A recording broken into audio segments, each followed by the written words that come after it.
Other people who have a lot on their shoulders at any time are pregnant women, thinking about the ramifications of having a baby and all the advice that they're bombarded with. I don't know if you're a dad, but I am. And I've seen it. Children. Plenty of mums working around here as well, Leah not least.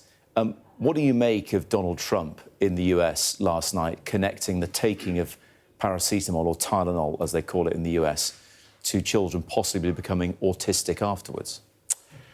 I think they should follow our medical advice, which is that paracetamol is safe and vaccinations are safe, and it should be as simple as that. You know, President Trump's got his own responsibility for the US administration, but we've got a responsibility for the UK one, and should be very clear and follow medical advice. Is it bad science in the US? I've no idea which science he's following, so but it's our understanding that clearly I've got 4 children, and many other people I know have got children, all who had paracetamol during that pregnancy and without any adverse effects.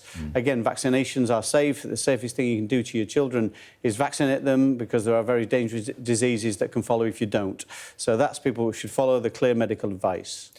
We've seen how close an ally the US is, not least last week at Windsor Castle and in Chequers. Is there an issue right now that when he says something, it's not only to the US he's talking, but he's talking to the whole world, and then we have to respond in the way that you just have?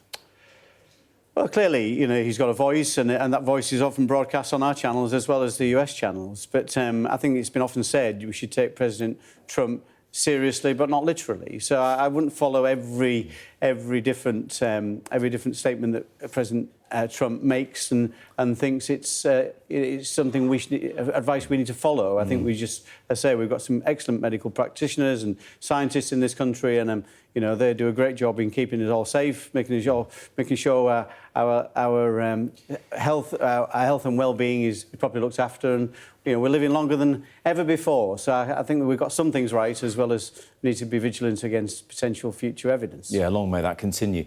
Listen, just to finish off, I know you've put pen to paper, writing letters in the past couple of days, wanting an investigation into funding of Labour that the Electoral Commission investigated 3 years ago and passed judgment on. This is over the Labour Together group that Morgan McSweeney, the now Chief of Staff to Keir Starmer, presided over. But this is something that the Electoral Commission already looked at. Yes, they found wrongdoing, they levied a fine, and Labour say, well, that's old news, what have you got now? Because they lied to the Electoral Commission. That's what happened. With this, we've had this receipt of this new email that clearly shows that they ascribed the failure to register donations as an admin error. They did that to cover up what actually happened, which was the failure to declare, because they didn't want to highlight the source of the donations, so they chose to cover it up. And that's wrong. So they've lied. The source being wealthy Labour donors. Wealthy Jewish Labour donor. And because that was sensitive at the time, Jeremy Corbyn was a leader of the party at that time. Yeah. And Keir Starmer was seeking to unseat him and take over.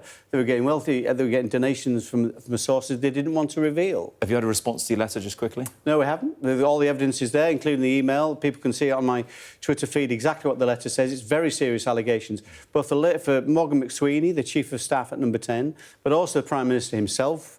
We've now written to the Parliamentary Standards Commissioner because we believe the Prime Minister himself has failed to declare the donations he's received. As I said, Labour told us they believe there's no question to answer on that. Well, he definitely hasn't declared those donations. And it is historic, was what their response was. Kevin Hollinrake, appreciate your time this morning. Pleasure, thank you.